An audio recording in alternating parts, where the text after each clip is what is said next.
and verse 9.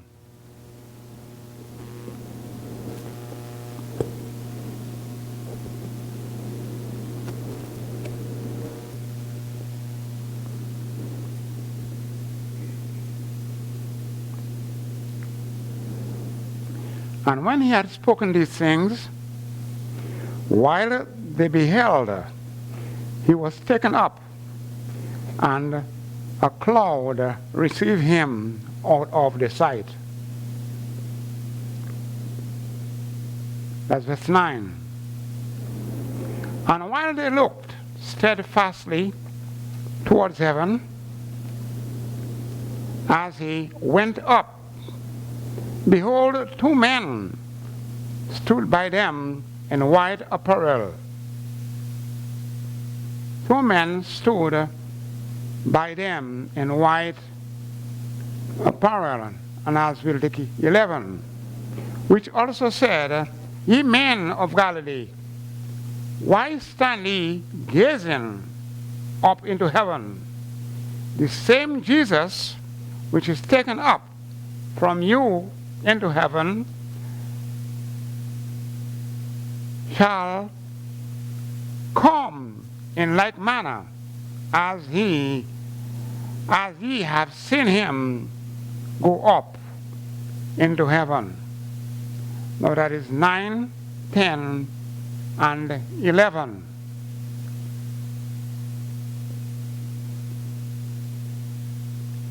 You observe the men, they were gazing,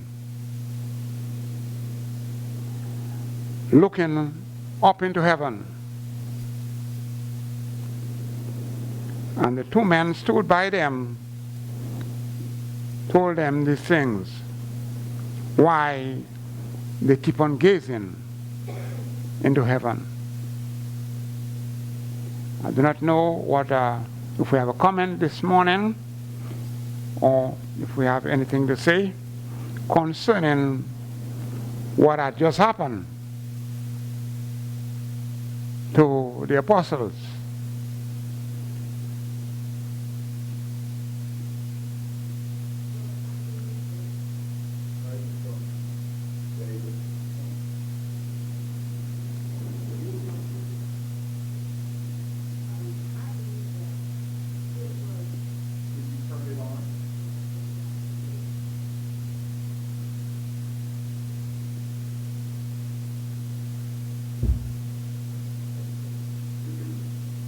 I believe they were gazing up because when I think about it, it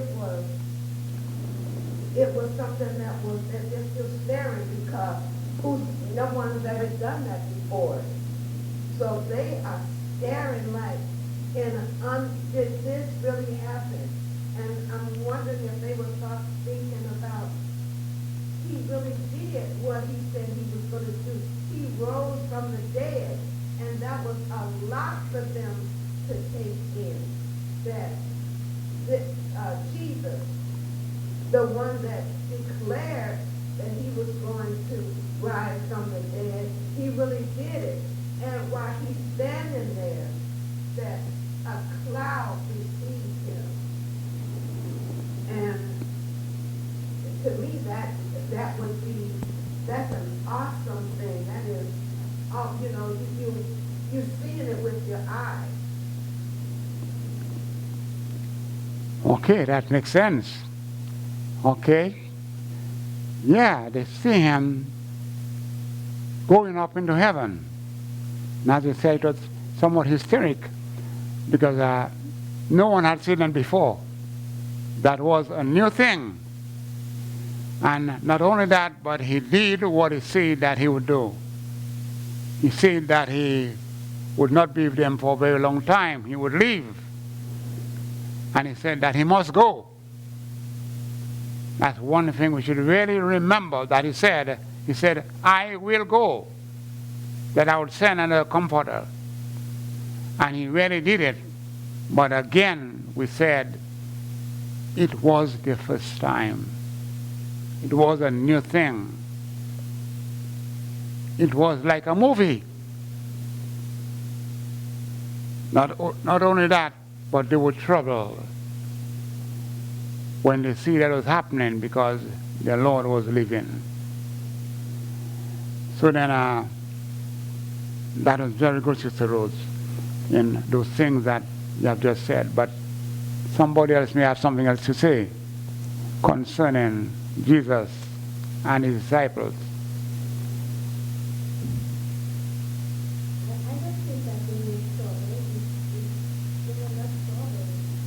But it's like Sister Ruth said, they had never seen this before. No one had ever done anything like that before. So it was not something magical. But it was really just that he did tell them that he would go back to his father, but they didn't know how he would do that. They didn't know.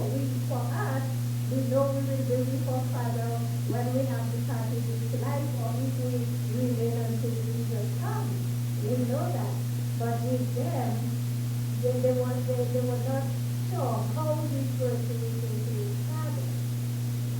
So they were only standing there looking in amazement. It was such a glorious sight that, that would have taken anybody.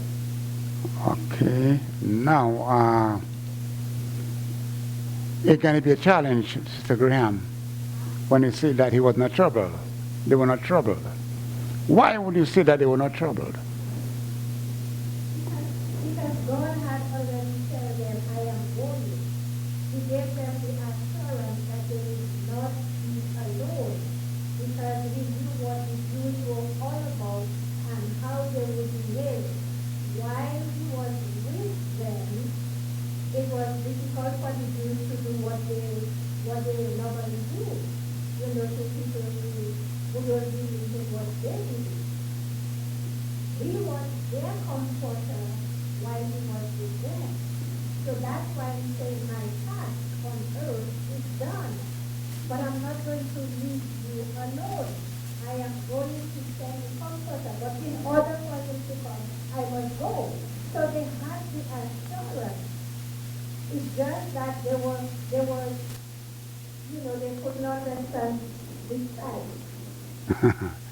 Let me hear somebody else. You're right in a sense, but let me hear somebody else to say that they were not troubled. Let me hear the voice of somebody else to say that he was not troubled. Who agrees, Sister Graham, that they were not troubled? Okay. Who agrees, Sister Graham, that they were not troubled? Hmm?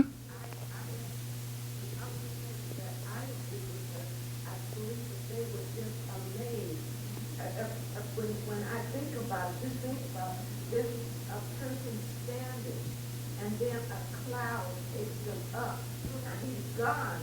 And so they are standing in amazement because it happened. And so you're just staring. What else could they? I don't know. I can't think of any other response. Not so much in fear, but amazement. And what they're thinking is, he really did do it. And as he said that I'm going to send you a comforter, but he don't come until I'm gone. And so I believe that all these things are going through their mind. This really happened. Okay, that's true. I want a third person. I want the next person to agree with you both.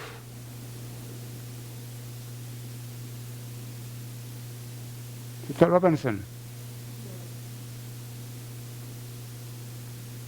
Brother David. You agree with them that he was not troubled? Do you agree, Sister Rose and Sister Graham, that the disciples were not troubled that their master was living?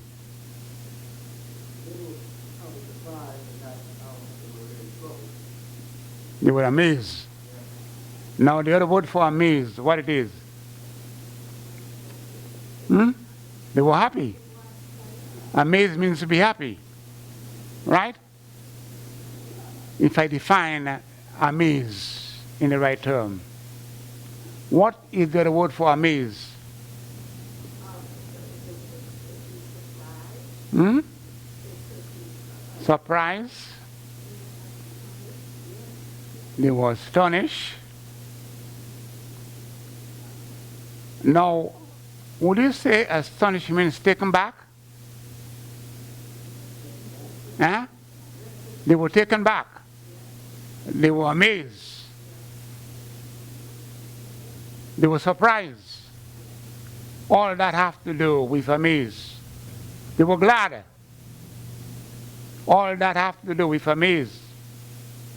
Oh, now your master that grew up with you, spent all the time with you, ate with you, drink with you,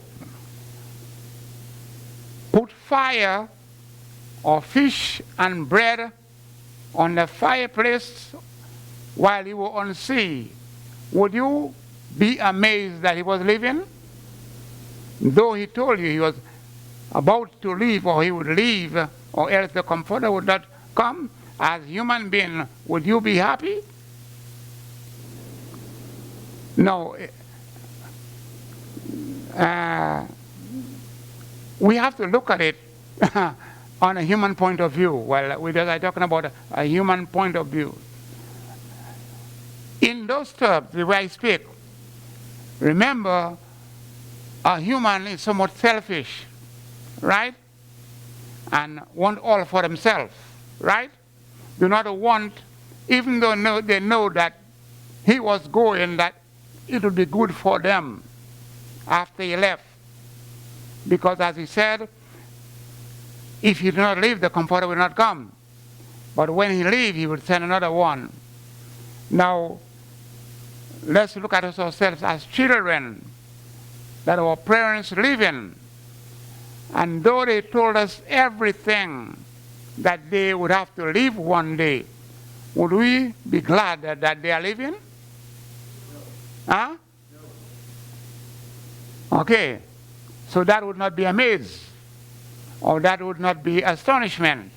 Or that, no, I don't know, but that's the way I look at it myself. That's the way I look at it in my own point of view. You all may be right. I may be wrong. But my being wrong would look at me to be selfish. But I'd rather leave it that way. I would not be happy that he was living. I would be sad. I did say that I don't believe that they were happy that he was leaving, but to see it actually happen, I believe they were amazed the way he left. Okay. It happened. It's like I'm not saying that they were happy to see him go, but because he did go, because they saw it, that was the amazement, that they witnessed what happened. Okay. Okay. Now, I speak in that manner because we have a world listening to us, right? What we know we're saying here, it going far, not only in abiding love, but it's like, according to what happened over 2,000 years ago and what we're seeing now and what is happening presently, there are people with pen and paper calculating, right? Of, is it true? No, that's just my own suggestion, right? Some people may be saying, is it true? Are they right? Were the people amazed? Were they sad? Or were they selfish? Or if they had that power, would they not hold him back? And all those things we could really think of. I haven't got much further to go again before we close. We have probably we have a few more minutes. You see, the fact that we told them I'm not going to leave you by yourself, so you can hang walk. But he told them that he will send the Comforter, the Holy Ghost. Okay. And when the Holy Ghost comes, you will know, because you will be empowered. So that is why he told them to stay where you are. Don't go anywhere. So it was when we keep going around, we got to come to the same thing. Now, some parents are using one constitution or another, and then they tell their kids, well, I will come and get you, or I will send to get you, stuff like that. And they never did. They just leave them and they never did. But that is the difference between our Lord and us, because that Right. is the promise that he made, that he will never leave us alone while we are in this world. So we have power, the power from the Holy Ghost in us to be able to undergo all the qualities of life. Because we have a hope. Because he made the promise that one of those blessed and glorious days he will come and receive us unto himself. So that when he is, we will be there as well. Okay. Okay. Let me read verse 11 one more time.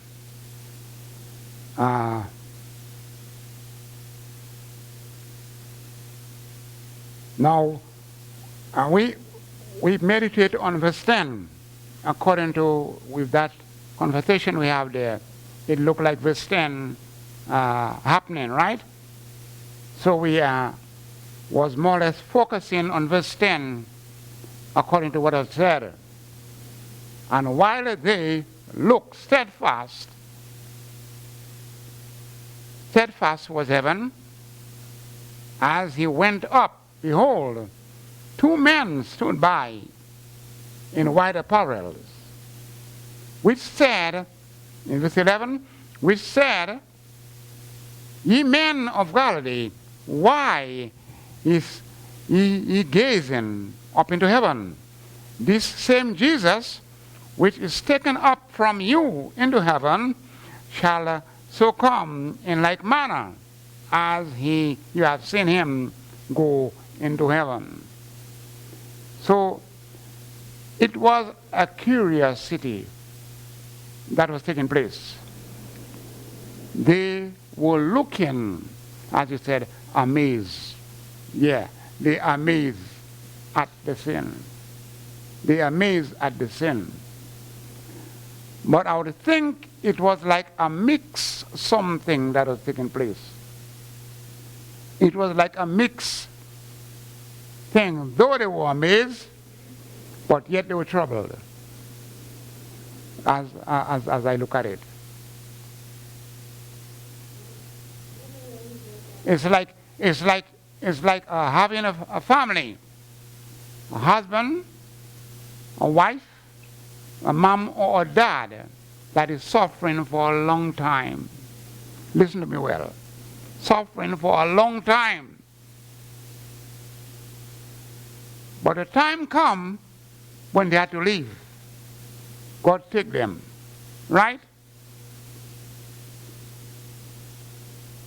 You're glad in a form that they will not suffer anymore. Listen to me well. But you're also sad that they are leaving because you're accustomed to them being with you. That's why I talk about a mixed stuff. Anybody see what I see? Anybody understand what I mean?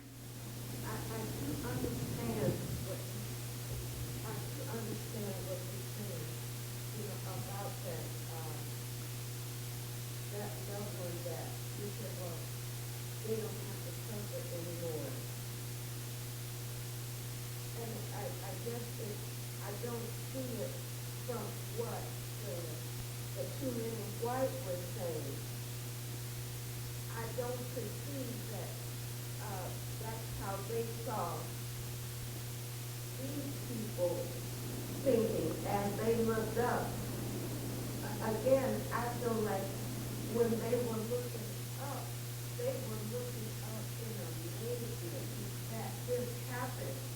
I didn't, it didn't, he didn't seem like, those two men did not express that they thought that some people were unhappy.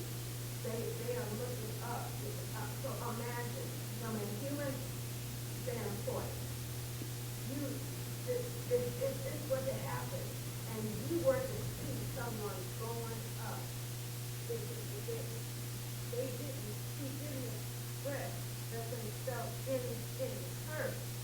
They were amazed. It was like, this really happened. Say any of that. None of that is in the scripture there, so why are we even worried about it? It's not there. It doesn't say whether they were amazed, whether they were scared. It just says they were looking up. I mean, they watched him float off the ground, so of course they were looking up. They didn't know whether he was going to come back down. They didn't know whether he was going to bring angels. They were just waiting to see what was next. Okay, the scripture says, you also remember of why are you looking up into heaven? So the angels were there to tell them, why are you standing here? You know, wasting time. That is my own word. Wasting time. There is much work to do. And maybe they never could have been looking around. It's not in the scripture, but I am just looking at the scene. Okay. And we say, just as we see Jesus go up into heaven, he's going to come in his second coming. Just like he ascended, he's going to come back in the same way. It's just a personal thing for Jesus because he's coming to get his death. Okay. That's the point. The point is that he'll come back down the same way. But there's nothing there about what they felt or anything, so we're just guessing. Okay. And I think I somewhat agree with Brother Craig. And you all were not wrong. We do not know. But it was amazing that he was going up. But you know something? Let's leave that until next week. We're going to come back in 11. We're going to take in God's Spirit Life. Next week we will get back into 11 when there'll be more people, more comments, and it will be like a debate right there. When I say debate, there will be a conclusion actually from 11 because I have 11, 12, and 13. So, but it's good anyway. The train was real good. And I can't say that I won the battle if I wanted to be won because it was good. It was good. And I love people that really challenge. That's why I have that open class that we could do those things. That is matter of growth. So let's stop there and pick up the offering. Also, thank you.